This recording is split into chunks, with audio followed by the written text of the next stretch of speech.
Laisse-moi te poser une question qui pourrait piquer un peu.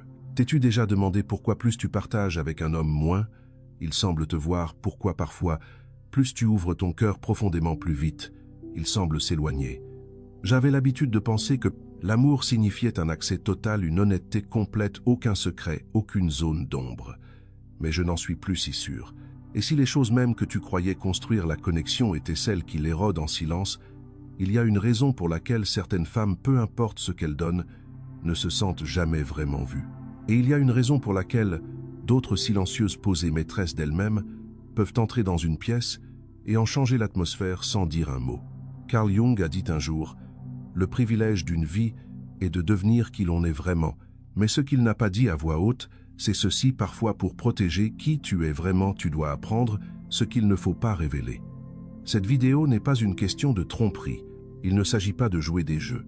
Il s'agit de stratégie psychologique, d'une réappropriation de ton pouvoir personnel. Parce que la vérité est là, les hommes sont attirés par ce qu'ils ne peuvent pas nommer entièrement, par ce qui reste juste hors de portée. Et même si on t'a dit que l'ouverture crée l'intimité, la psychologie montre quelque chose de tout à fait différent. Elle révèle que le cerveau humain est programmé pour courir après ce qu'il ne peut pas prédire. Et quand tout est exposé trop tôt, quelque chose meurt. La curiosité, le respect, le mystère, l'influence.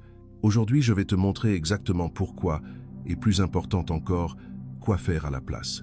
Nous allons passer en revue 5 choses qu'une femme ne devrait jamais révéler complètement à un homme, pas même celui qu'elle aime. Parce que lorsque tu retiens ces choses, quelque chose d'incroyable se produit. La dynamique change, l'énergie se déplace.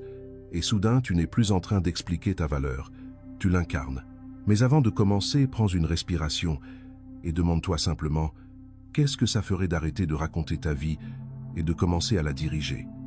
Que se passerait-il si juste une fois tu gardais ton pouvoir bien caché derrière ton sourire, sous ton silence?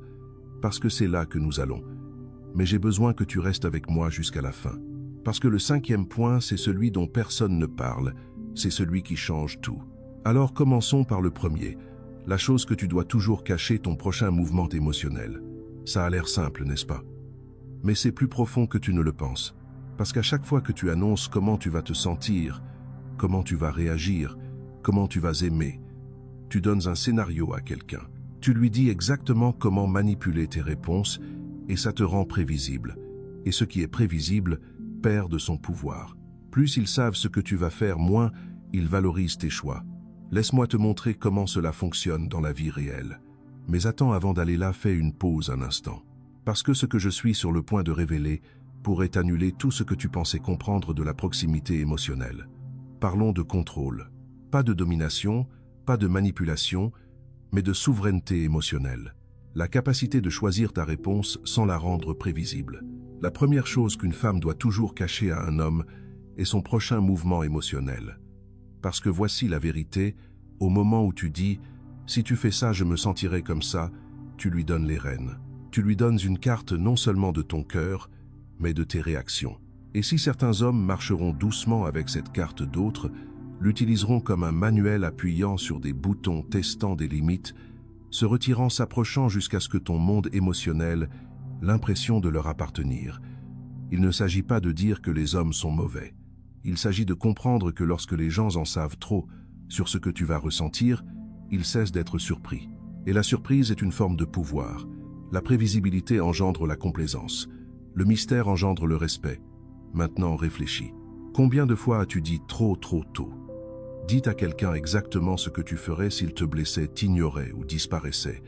Et ensuite, il a fait exactement ça. Pas toujours parce qu'il voulait te faire du mal, mais parce que quelque part dans son esprit, il savait quelle serait ta réponse. Tu lui as donné les lignes de ton scénario émotionnel et il l'a suivi à la lettre. Carl Jung a dit « L'inconscient dirige notre comportement à moins que nous ne le rendions conscient. » Mais ce qu'il voulait dire, c'est ceci. Si tu portes toujours ton cœur sur ta manche, les gens cessent de le traiter comme quelque chose de sacré. Ils commencent à le traiter comme quelque chose d'attendu, de routinier. Et c'est là que ça devient encore plus profond. Quand tu annonces ce que tu vas ressentir, tu te voles ta propre liberté émotionnelle.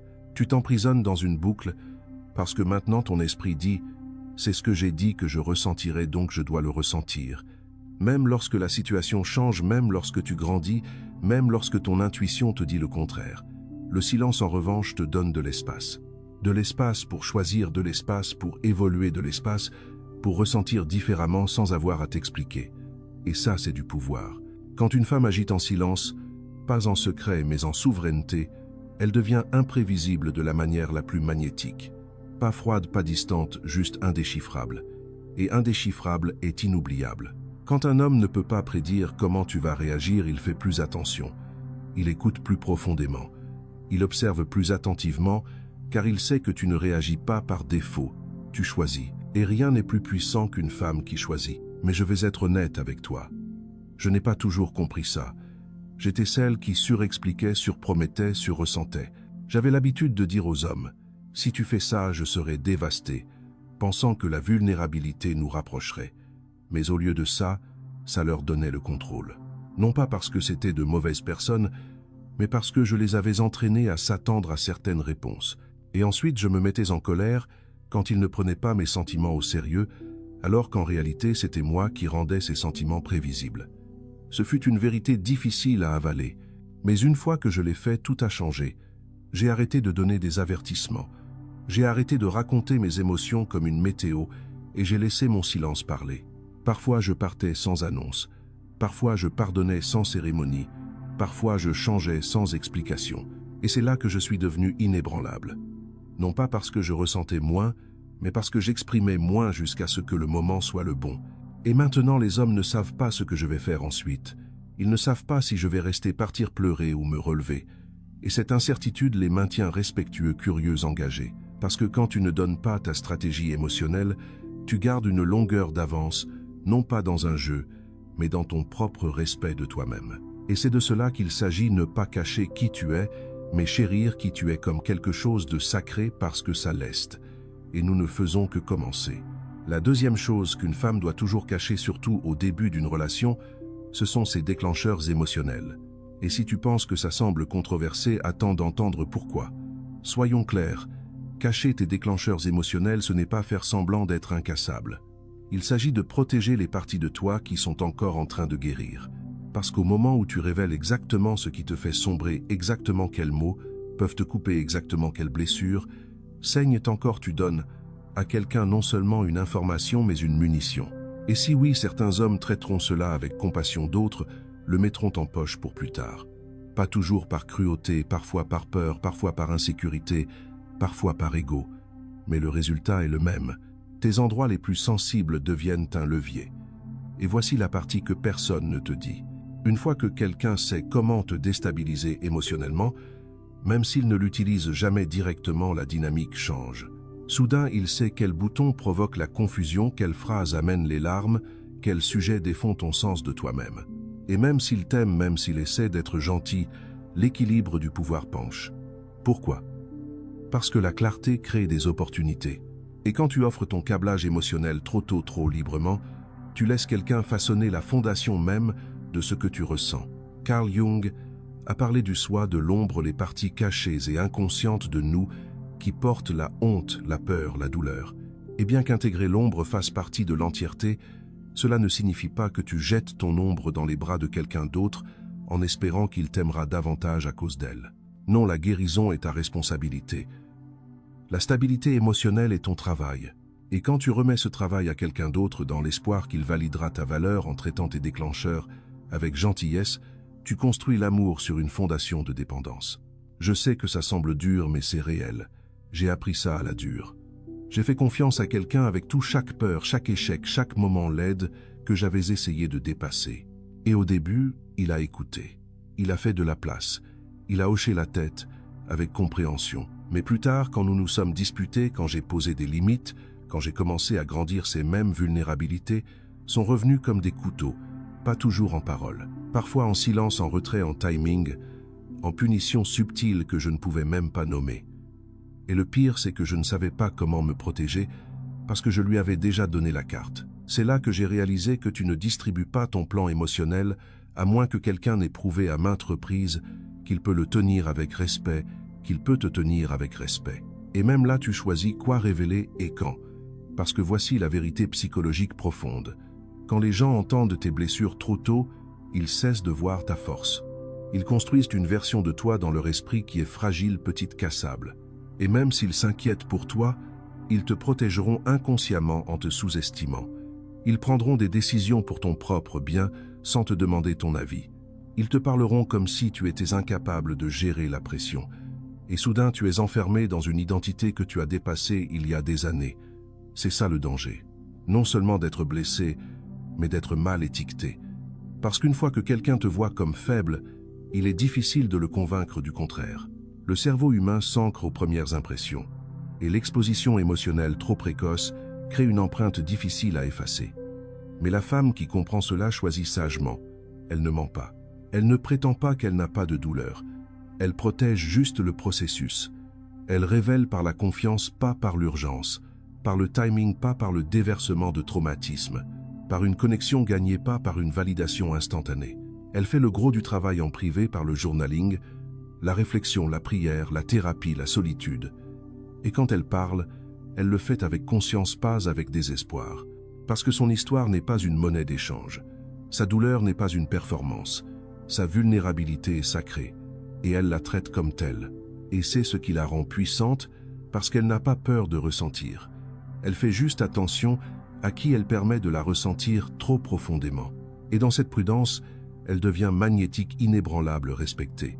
Parce que les gens sentent intuitivement qu'ils ont affaire à quelqu'un qui ne cherche pas à être sauvé, mais qui avance avec résilience. Alors demande-toi, est-ce que tu exposes tes déclencheurs dans l'espoir que quelqu'un te traitera avec douceur? Ou est-ce que tu assumes tes déclencheurs pour que personne n'ait plus jamais à les utiliser comme levier? Parce que ce changement, cette seule décision, est ce qui sépare les personnes émotionnellement réactives des personnes émotionnellement puissantes. Et nous arrivons maintenant à la troisième chose qu'une femme doit toujours cacher à un homme. Pas pour toujours, mais au début. Parce que si elle révèle cela trop tôt, elle perd quelque chose qu'elle pourrait ne jamais récupérer, sa hiérarchie intérieure, ses priorités privées les plus profondes et l'illusion de sa position dans son monde. Voici quelque chose que personne ne te dit. Quand tu rencontres quelqu'un de nouveau, surtout un homme qui t'intrigue, la première chose qu'il veut savoir est où il se situe dans ta vie. Est-il une priorité, une distraction, un projet, un roi potentiel ou un personnage de passage? Et au moment où tu lui dis exactement où il se situe, surtout trop tôt, tu donnes quelque chose de sacré, l'illusion de la poursuite. La troisième chose qu'une femme doit toujours cacher, du moins au début, est la véritable structure de sa hiérarchie intérieure, ses priorités les plus profondes, son échelle d'importance émotionnelle.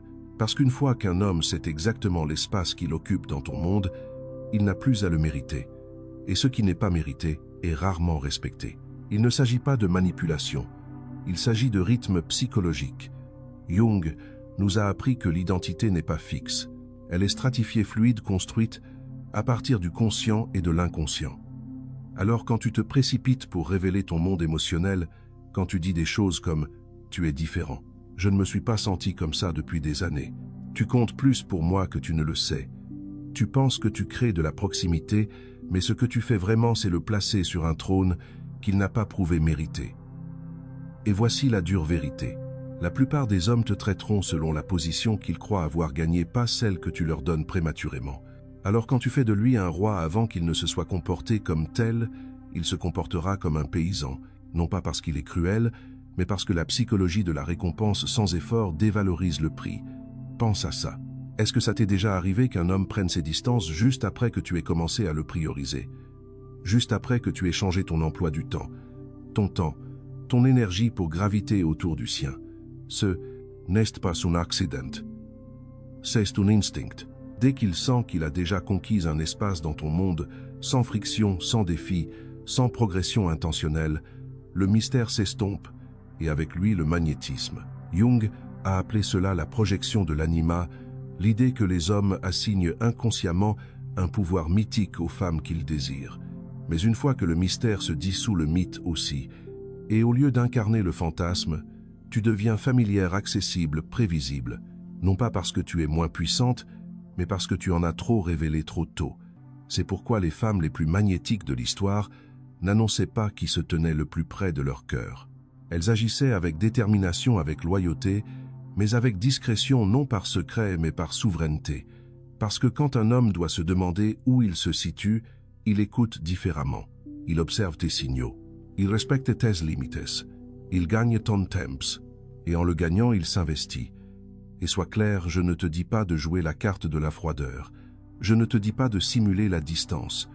Je te dis de diriger en t'alignant. Laisse tes paroles correspondre à ses actions. Laisse ton énergie refléter sa cohérence. Laisse ton investissement refléter ses efforts. Non par peur, mais par respect de soi, par hiérarchie. Parce que ta vie n'est pas une arène ouverte où n'importe qui peut entrer et revendiquer une couronne. C'est un empire sacré. Et dans cet empire, la priorité se gagne, elle ne s'accorde pas. Alors quand un homme te demande « Où est-ce que j'en suis avec toi ?» souris, dis-moi. Laisse-le expérimenter sa propre place à travers tes standards, pas ton discours. Et s'il s'en va parce que tu n'as pas crié « Tu es tout pour moi », dès la 2e semaine, tant mieux. Il n'était de toute façon pas prêt à s'élever. Mais celui qui reste, celui qui s'approche avec respect, patience et présence, c'est celui à qui tu peux faire confiance pour l'accès, car il sait comment traiter quelque chose qui ne lui a pas été donné, mais honoré par le temps. La femme qui garde sa hiérarchie intérieure agit différemment. Elle n'annonce pas « tu es le numéro 1 ». Elle observe comment un homme gère son silence, son absence, ses standards, et à travers cela, elle construit une connexion non pas sur un fantasme, mais sur un respect gagné. Ce genre de connexion ne brûle pas vite et ne disparaît pas. Elle s'approfondit. Et maintenant, nous sommes prêts pour la 4e chose qu'une femme doit toujours cacher. Non pas parce que c'est honteux, mais parce que c'est sacré, sa vulnérabilité financière, sa relation à l'argent, à la rareté et à la dépendance émotionnelle déguisée en confiance. Et pourquoi la révéler trop tôt ne construit pas l'amour mais crée un levier? L'argent. C'est l'un des sujets les plus chargés émotionnellement dans n'importe quelle relation. Et pourtant, il est souvent traité comme une conversation anodine. Mais voici la vérité. Ta vulnérabilité financière ne concerne pas seulement les chiffres. Elle concerne le pouvoir, la confiance, la monnaie invisible de l'influence qui façonne la façon dont les autres te voient, te traitent et même valorisent ta présence. La 4e chose qu'une femme doit toujours cacher à un homme, surtout au début, est l'étendue complète de ses peurs, de ses dépendances ou de ses insécurités financières. Non pas parce que l'argent est tabou, mais parce qu'une fois qu'un homme sait exactement comment tu te relates à la rareté, à la difficulté ou à la survie, il voit ton plan de sécurité. Et ce plan, s'il est exposé trop tôt, peut être réécrit par lui. Carl Jung a compris que l'argent, comme tous les systèmes humains, est plus que matériel. Il est archétypal. Il représente la survie, l'identité, l'autonomie, la valeur. Et quand tu partages avec désinvolture que tu as toujours du mal à gérer ton budget, que tu détestes t'occuper des factures, ou que tu ne t'es jamais senti stable, toute seule tu peux penser que tu es relatable, vulnérable, honnête. Mais entre de mauvaises mains, ces déclarations ne sont pas une connexion. Elles sont un levier. Elles deviennent de discrètes invitations au contrôle, même si ça commence subtilement. Peut être qu'il commence à offrir des conseils que tu n'as pas demandés. Peut être qu'il commence à payer pour des choses et à attendre des retours émotionnels. Peut être qu'il utilise tes erreurs passées contre toi lorsque les dynamiques de pouvoir changent. Ou pire, peut être qu'il commence à te voir non pas comme une partenaire égale, mais comme une dépendante. Et cette perception est presque impossible à inverser, car dans la psyché masculine subconsciente, les instincts de pourvoyeur peuvent se transformer en domination lorsque l'équilibre est rompu. Ce n'est pas toujours malveillant, mais c'est réel. Et voici où ça devient plus profond. Si tu entres dans une relation en cherchant un sauvetage financier, que ce soit ouvertement ou émotionnellement, tu ne construis pas une relation, tu construis une transaction. Et l'amour ne peut pas s'épanouir là où le pouvoir est inégal et tacite. C'est pourquoi la femme qui comprend sa valeur garde son histoire d'argent comme un récit sacré. Elle ne ment pas. Elle ne prétend pas être plus riche, plus en sécurité, plus indépendante qu'elle ne l'est. Mais elle n'invite pas non plus quelqu'un à résoudre ce sur quoi elle n'a pas revendiqué son autorité. Elle fait de la place pour le soutien, mais pas pour le sauvetage. Elle accepte la générosité, mais pas la prise en charge conditionnelle, car elle sait qu'au moment où un homme croit posséder une partie de sa tranquillité d'esprit, il commencera à se sentir en droit de contrôler ses choix. Et la femme qui abandonne cette autonomie trop tôt pourrait se réveiller un jour en vivant une vie qui ne lui appartient plus. Je le sais parce que je l'ai vu, je l'ai vécu. J'ai cru un jour que partager tous les dettes de carte de crédit, les difficultés familiales, les doutes de carrière, prouverait que je ne cachais rien. Je pensais que la transparence me rendrait aimable en sécurité, mais à la place, ça m'a exposé. Et avec le temps, cette exposition est devenue une arme, non pas par cruauté, mais par des changements subtils. J'ai remarqué que les décisions commençaient à lui être soumises, que l'indépendance devenait une conversation d'équipe, que la peur me faisait hésiter à grandir au-delà de ce qui le mettait à l'aise. C'est là que j'ai réalisé que l'argent n'est pas seulement une question de liberté, c'est une question de récit. Et celui qui contrôle le récit contrôle l'avenir. Alors j'ai arrêté de partager mes peurs avec des gens qui n'avaient pas gagné le droit de les détenir. J'ai commencé à travailler sur mon estime de soi financière, en privé par la connaissance, par la discipline, en désapprenant la croyance que quelqu'un d'autre devait me sauver. Et maintenant, quand j'entre dans une relation, j'arrive en tant que personne entière, pas en tant que projet. J'invite au partenariat, pas à la pitié, à la collaboration, pas à la correction, et cette énergie change tout. Parce que quand tu ne cherches pas un pourvoyeur pour masquer ta peur, tu attires des hommes qui respectent ton indépendance, qui veulent t'ajouter de la valeur, pas prouver leur domination, qui te rencontrent dans la force, pas dans la dépendance. C'est le pouvoir de gérer ton histoire financière avec prudence, non par honte, par souveraineté. Et cela nous amène à la cinquième et dernière chose qu'une femme doit toujours garder pour elle. Pas ses plans, pas son passé, pas ses déclencheurs ou son compte en banque, mais quelque chose d'encore plus sacré, quelque chose d'invisible, quelque chose que seules les femmes les plus conscientes savent comment protéger son centre. Spirituel, son code intuitif. La seule croyance qu'elle tient au-dessus de toute autre chose, et pourquoi la révéler trop tôt peut dissoudre le pouvoir même qui la rend divine. Il y a une partie de chaque femme puissante que personne ne voit complètement. Un endroit au-delà de la logique, au-delà de l'émotion, au-delà de l'expérience. C'est le centre vers lequel elle revient quand le monde devient bruyant. La boussole qui murmure quand tout le monde crie. L'endroit à l'intérieur d'elle qui dit « Voilà qui je suis, peu importe ce qu'ils disent ». C'est son centre spirituel.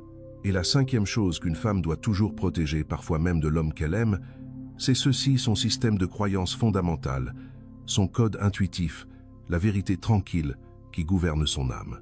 Non pas parce qu'elle se cache, mais parce que certaines choses perdent leur pouvoir lorsqu'elles sont dites trop tôt aux mauvaises oreilles, avec la mauvaise énergie. Carl Jung savait que le soi n'est pas seulement l'esprit ou le corps, mais l'intégration de l'ombre et de l'esprit, qu'il y a en chaque individu une essence sacrée, quelque chose qui ne peut être mesuré, expliqué ou défendu. Et pourtant la culture moderne a convaincu les femmes que pour être comprises, elles doivent tout déballer, révéler chaque couche, rendre leur monde intérieur acceptable de l'extérieur. Mais certaines vérités n'étaient jamais destinées à être décodées. Elles étaient destinées à être vécues, incarnées, protégées. Lorsque tu dis à un homme tôt dans la relation ce qui anime ton âme, ce pourquoi tu pries quand personne ne te regarde, ce que tu crois, à propos de l'énergie de Dieu, du destin, du but, tu offres quelque chose de trop lourd pour la plupart des gens. Et quand il ne le tient pas bien, tu commences à douter de toi-même. Non pas parce que ça a perdu son sens, mais parce que son incompréhension est devenue un miroir du doute.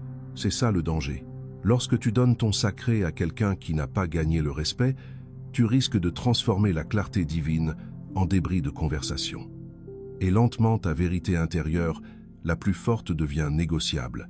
J'ai vu des femmes avec une intuition inébranlable se tordre de confusion parce qu'un homme a levé un sourcil à leurs croyances. J'ai vu des femmes spirituellement ancrées adoucir leurs pratiques, faire taire leurs rituels, rendre leur magie muette, tout ça pour être plus facile à digérer pour quelqu'un qui n'avait même pas demandé leur être entier au départ. Et je l'ai vécu aussi. J'ai partagé une fois une intuition spirituelle profondément personnelle avec quelqu'un qui, je le pensais, pourrait me rejoindre là. Il n'a pas pu, non pas parce qu'il était cruel, mais parce qu'il n'avait pas fait le travail intérieur pour comprendre le langage que je parlais.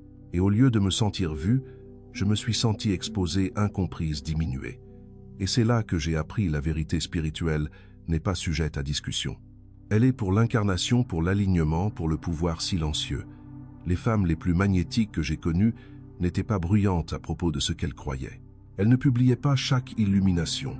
Elles n'expliquaient pas chaque rituel. Elles agissaient simplement différemment. Leur énergie parlait pour elles. Leur paix était la preuve. Leur clarté était contagieuse. Parce que le véritable ancrage spirituel ne cherche pas l'approbation. Il ne se dispute pas. Il est tout simplement. Et l'homme qui est destiné à te rejoindre là, il le sentira. Il n'aura pas besoin que tu lui expliques toute ton âme dans les premières semaines. Il le sentira dans la façon dont tu aimes, dont tu marches, dont tu protèges ta paix. Il n'exigera pas ta théologie. Il respectera ton calme. Et quand le moment viendra, si jamais il vient, et que tu décides de partager cette vérité la plus profonde, il saura ce que cela t'a coûté de la dire. Et il écoutera en conséquence, avec présence, avec honneur, avec respect. D'ici là, protège-le. Non pas parce que c'est fragile, mais parce que c'est sacré. Parce que quand tu gardes ton noyau spirituel, tu traverses la vie avec une fréquence qui ne peut pas être simulée. Et cette fréquence devient ton filtre. Elle attire ce qui est aligné et repousse ceux qui ne sont pas prêts. Elle construit non seulement des relations, mais des héritages. Et peut, être juste peu.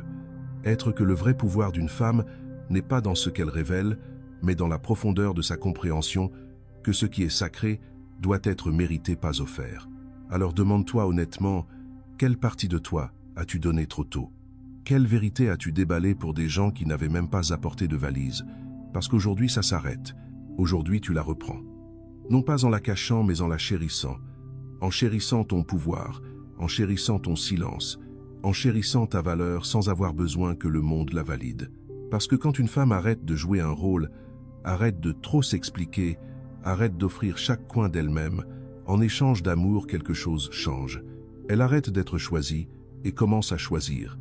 Et c'est là qu'elle devient intouchable. Non pas parce qu'elle est sur ses gardes, mais parce qu'elle est souveraine. Et maintenant tu connais les 5 ton prochain mouvement, tes déclencheurs les plus profonds, ta hiérarchie interne, ta vérité financière et ton noyau spirituel. Garde-les sacrés, garde-les près de toi. Laisse-les guider ton chemin, pas décorer tes conversations. Parce que plus tu protèges, plus tu rayonnes. Et la femme qui sait quoi ne pas dire, c'est celle qu'il n'oublie jamais.